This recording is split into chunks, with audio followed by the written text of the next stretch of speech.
मुंबईकरांनो, प्लास्टिकच्या बाटल्या इकडे तिकडे फेकू नका, तर त्या बाटल्या प्लास्टिक रिसायकलिंग मशीनमध्ये टाका आणि पैसे कमवा.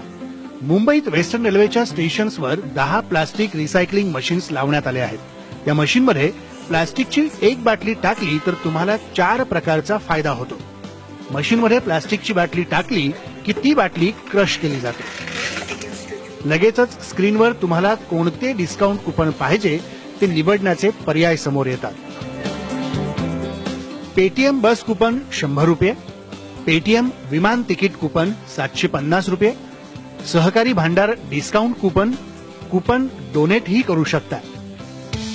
एक प्लास्टिकची बाटली टाकली तर पेटीएमद्वारे बस बुकिंगवर 100 रुपये किंवा विमानाचं तिकीट बुक केल्यास 750 रुपये डिस्काउंट मिळतो.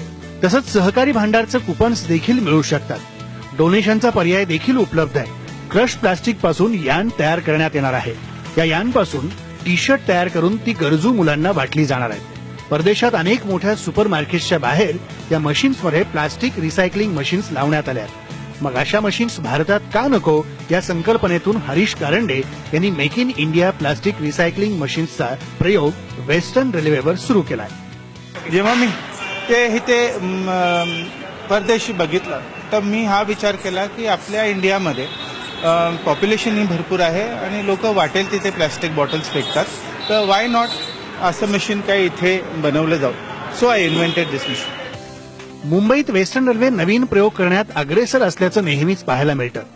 पर्यावरण रक्षणासाठी प्लास्टिक रिसायकलिंग मशीन्स उत्तम पर्याय असल्याचं वेस्टर्न रेल्वेचं मत आहे आणि प्रवासी देखील या मशीनचा चांगला वापर करतायत. पश्चिम रेलवे के 10 स्टेशनों पर अभी ये मशीनें स्थापित की गई हैं और 10 और मशीनें मुंबई उपनगरीय खंड पर पश्चिम रेलवे के स्थापित की जानी है.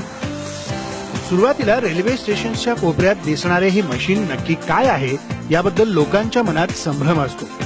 पण एकदा का मशीनचे फायदे समजले की गर्दी जमायला सुरुवात होते आणि प्लास्टिकचा कचरा इतरत्र फेकता कामा नये हा संदेश घेऊनच लोक मशीनचा ताबा सोडतात. प्लॅस्टिकमुळे इतर गार्बेज टाकल्यामुळे लोकांचे जे पावसाळ्यामध्ये हाल होतात, तर लोकांना एवढंच सांगू इच्छितो की इकडे तिकडे बाटल्या किंवा प्लास्टिक कुठे वस्तू टाकण्यापेक्षा ही रिसायकलिंग मशीन जी आहे याच्यामध्ये टाका. चांगली गोष्ट आहे. ही योजना पण अतिशय चांगली आहे. तुम्हाला त्याचा फायदाच आहे. पण या मशीनद्वारे ती रिसायकल होते आणि आपल्याला त्याचे रिटर्न्स पण मिळतात किंवा आपण डोनेटही करू शकतात. तर डोनेट केलं तर लोकांना फायदाही होतो किंवा आपल्याला पेटीएमद्वारे त्याचे कॅशबॅक वगैरे ऑप्शन्स पण मिळतात. फ्लाईटवरती कॅशबॅक आहे किंवा बसवरती कॅशबॅक आहे. हे सगळे सुविधा उपलब्ध असताना आपण उगीच कचरा का करा. चीनमध्ये एकट्या बीजिंग शहरात 3000 प्लास्टिक रिसायकलिंग मशीन्स आहेत, तर शांघायमध्ये 1800. मुंबईत मात्र या मशीन्सची संख्या केवळ 10 आहे. स्वच्छ भारत अभियानामध्ये मुंबईला 29वा क्रमांक मिळाला आहे. मुंबईत नालेसफाई सुरू आहे. नाल्यांमधनं प्लास्टिकच्या बाटल्या किंवा प्लास्टिकचा कचरा मोठ्या प्रमाणात बाहेर पडतोय.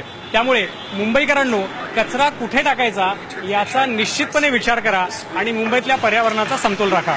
व्हिडिओ जर्नलिस्ट सचिन कुबडेसह महेंद्र मोरे, IBN लोकमत, मुंबई.